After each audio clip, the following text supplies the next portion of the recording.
សម្រាប់ពុកម៉ែបងប្អូនដែលកំពុងតែមានបញ្ហាខ្សោយតម្រងនោមបញ្ហារលាកតម្រងនោមមានបញ្ហាគ្រោះក្នុងតម្រងនោមអាសានោមញឹកនោមឈឺនោមមកពពុះទឹកនោមមានក្លិនពុកម៉ែបងប្អូនតែងបារម្ភថា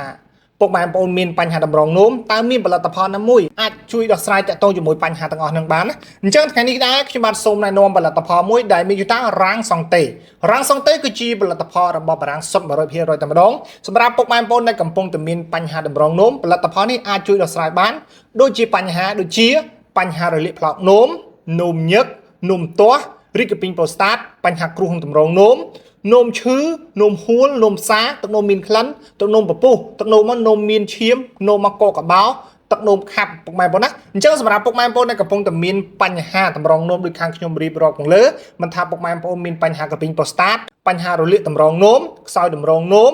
មានបញ្ហានេះយូរខែយូរថ្ងៃពុកម៉ែបងប្អូនឲ្យមកសាឡបងប្រើប្រាស់ជាមួយផលិតផលរាងសង់តេនេះបានពុកម៉ែបងប្អូនប្រើប្រាស់រយៈពេលខ្លីពុកម៉ែបងប្អូនទទួលបានប្រសិទ្ធភាពរាងសង់តេមួយកំប៉ុងមាន60គ្រាប់ពុកម៉ែបងប្អូនអាចប្រើប្រាស់បានរហូតដល់1ខែមួយថ្ងៃយើងប្រើ2ដងយើងប្រើព្រឹក1គ្រាប់ល្ងាច1គ្រាប់បន្ទាប់ពីពុកម៉ែបងប្អូនទទួលទានអាហារ15នាទីពុកម៉ែបងប្អូនប្រើរយៈពេលខ្លីពុកម៉ែបងប្អូនទទួលបានប្រសិទ្ធភាពសម្រាប់ព័ត៌មានបន្ថែមពុកម៉ែបងប្អូនអាចតាក់ទងមកបានតាមរយៈលេខទូរស័ព្ទនៅលើវីដេអូនេះឬមកពុកម៉ែបងប្អូន